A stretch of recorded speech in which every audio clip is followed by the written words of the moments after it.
Hey, my wonderful people, a pleasant afternoon to you.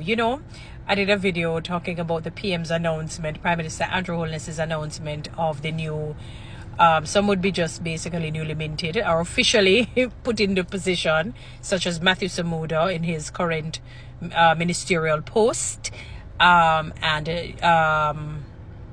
Minister Favour Williams, not uncommon to her in terms of the Ministry of Finance. I know she's officially the Minister of Finance. And we have Dr. Toni-Dixon. I was calling her Williams the whole, the entire yesterday, and people probably didn't even realize, but it's Dr. Dixon. I don't know where I got Williams from, former in terms of Minister of Digital Transformation and something else. But I was looking at her educational background, solid, she has a first class honors in economics, a bachelor, at the University of the West Indies. She also received a distinction in her master's, which is in government.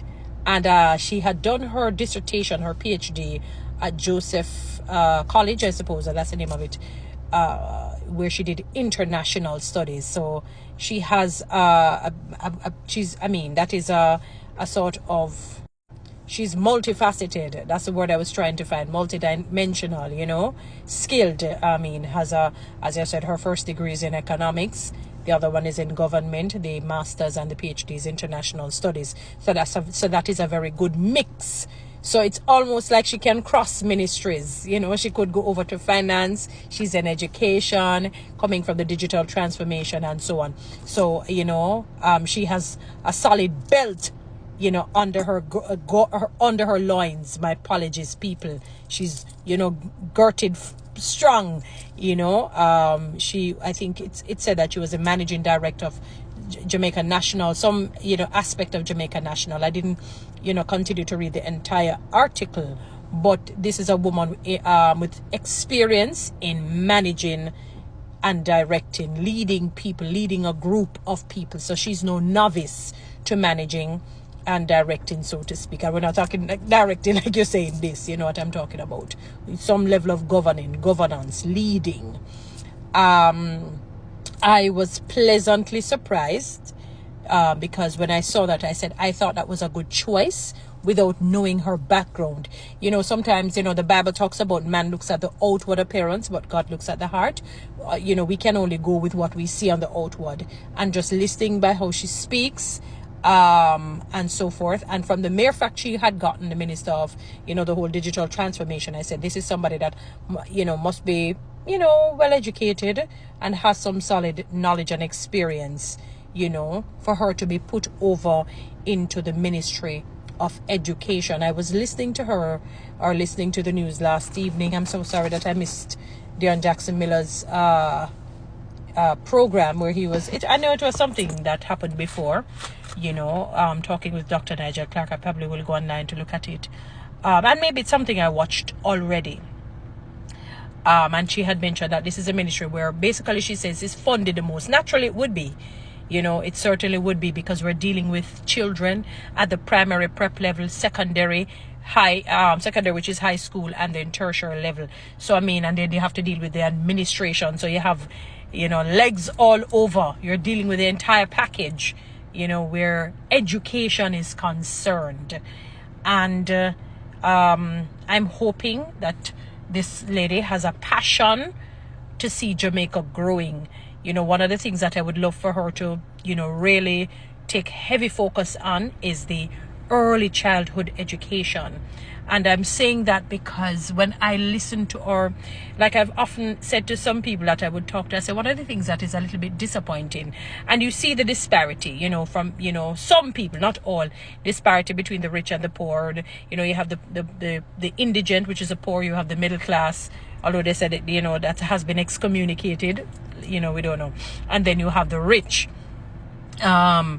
And you listen to how the children speak and how it affects them as they get older, because it affects their confidence. I know that something has to be built from a tender age, because if you don't, it's very hard to bend that tree when they're older. That's why sometimes you wonder how a big person behaving as though there is some level of mental deficiency or retardation. No disrespect to anybody who suffers from that, and it has to do with what they were taught and how they were taught.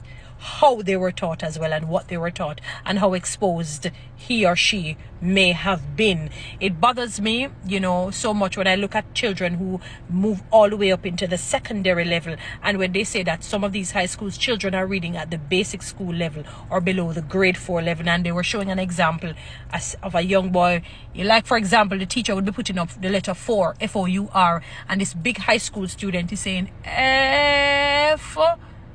Oh, it really was disheartening, and that's just an example. We have, the situation is grave, and if you have a passion to see people grow, then that passion, I'm hoping, will transcend into dealing with the children from the early childhood stage. Yes, the secondary, but, John Piaget, I suppose he's probably dubbed a clinical psychologist, not just a sociologist or so, but, that talks about the formative years, and the sense of motor skills and all of these things.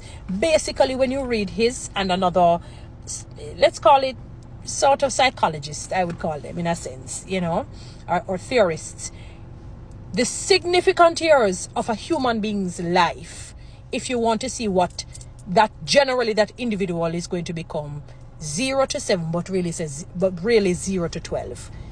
Yes, 0, they say, but you see the first 3, significant. You have to focus, they say, for the first 3. Then the next 4, you really, so it's like you bake the cake, the first 3. The next 4, they say up to 7 years, you put on the icing, because you can't just bring a saucer cake, go to the wedding. You need the cake with the icing, but you can't just bring the cake with the icing alone. You need the man and the woman, little, mannequin looking thing, I don't know what you call it. So you need all of that and a little veil over it. So you have the 0 to 3, you're zeroing in terms of baking the cake, make sure it's not burnt. Then the 0 4, you put on nicely the icing when the cake is cool and nice, and then you put that mannequin looking thing, which is up to 12 years of age. Once you get the children to that stage, that phase, let me tell you, you can almost shut your eyes and put your pot on the fire, knowing that it will not burn and the water will not boil out, that you will have a successful child. I'm not saying 100%, but 90% chances of that child doing well. They will do well once the right ingredients, the right training, the right discipline, the right love, affectionate love, having both parents, solid parents who love each other, love their children. And no disrespect to single parent homes. I came from one, so I can't be dissing something that I came from. So, having all of that, the whole mix, the right environment, having the right people as friends and, teachers and so on. Let me tell you, man, you probably could pick. You don't know who to pick from that lot to become presidents of countries, CEOs of businesses, owners of successful conglomerates. If we do that, so the ministry is a very delicate one, but you have to care about children. Once you have that seed planted inside of you, Mrs. Dana Dixon, if I've left out a name, forgive me, then you will do well. Just do at least 80%. You can't do 100. We're not God.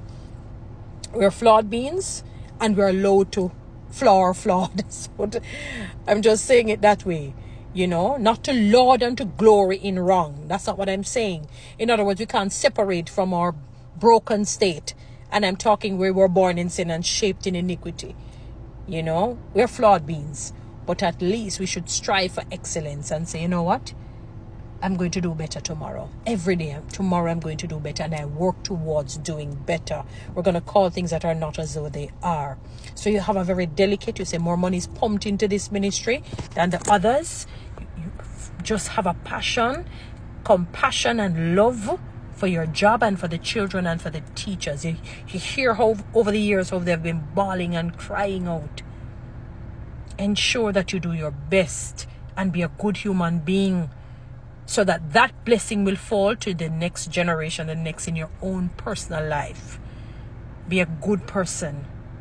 Be a good, decent human being. Don't have to be fake and false. It doesn't mean you can't be real with your feelings, but treat them with honor and with respect. But I certainly wish you all the best. I thought it was a good choice. Guys, you know what to do. Read TikTok and YouTube. Subscribe and